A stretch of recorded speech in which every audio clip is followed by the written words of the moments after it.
তাহলে ইতিমধ্যেই কিন্তু শুরু হতে চলেছে বাংলাদেশ বনাম ভারতের মধ্যে টেস্টের একটা ইন্টারেস্টিং সিরিজ। আর যার জন্য কিন্তু বাংলাদেশের টিম ইতিমধ্যে ভারতে পা রেখে দিয়েছে, তারা ভারতে প্রবেশ করে গিয়েছে।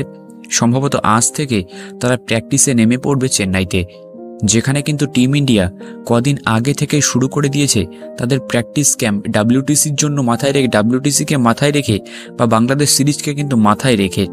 আর সেই প্র্যাকটিস ক্যাম্পের থেকে উদ্দেশ্যে এমন একটা আপডেট কিন্তু বেরিয়ে আসলো টিম ইন্ডিয়াকে নিয়ে এই মুহূর্তে, যে হয়তো টিম ম্যানেজমেন্টকে একটু হলেও চিন্তায় রাখবে ব্যাপারটা, বা গৌতম গম্ভীরকে একটু হলেও কিন্তু চিন্তায় রাখবে। কারণ দেখো, টিমে রয়েছে কিন্তু চারটে ওপেনার, রোহিত শর্মা, শুভমান গিল, যশস্বী জয়সওয়াল এবং KL রাহুল। আর টিমে কিন্তু দুটোই ওপেনার লাগবে প্লেইং 11-এ এই মুহূর্তে। তো এই চারজনের মধ্যে একজন কিন্তু অলরেডি পাকা হয়ে রয়েছে, যে কিনা রোহিত শর্মা। তবে অন্য একজন কে হতে পারে সেটা নিয়েই চলছে দ্বন্দ্ব, কারণ এই যশস্বী জয়সওয়াল এবং শুভমান গিল দুজনেই কিন্তু ভবিষ্যতের জন্য একদম পাকাপোক্ত প্লেয়ার। আর তাদের ইতিমধ্যে যথেষ্ট অভিজ্ঞতাও কিন্তু রয়েছে টেস্টে ওপেনিং করার। যশস্বী জয়সওয়াল ইংল্যান্ডের বিরুদ্ধে 2টো সেঞ্চুরিও মেরেছে, শুভমান গিলেরও কিন্তু টেস্টে সেঞ্চুরি রয়েছে।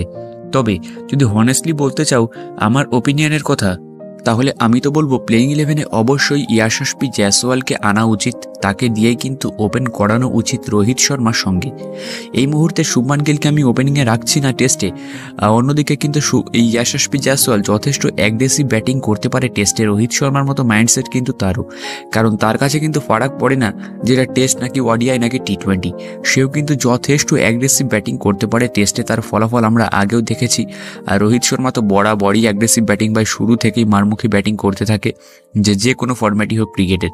তো সুতরাং আমার মতে যশস্বী জয়সওয়ালের রেকর্ডও কিন্তু টেস্টে ভালো, ইতিমধ্যে কিন্তু বেশ কয়েকটা সেঞ্চুরির মালিকও হয়ে গেছে। সব দিক থেকে বিচার করে আমি তো বলবো রোহিত শর্মার সঙ্গে অবশ্যই যশস্বী জয়সওয়ালকে কিন্তু ওপেন করানো উচিত। এবার তোমরা কি বলছো ভিডিওর নিচে কিন্তু অবশ্যই কমেন্টে জানিও।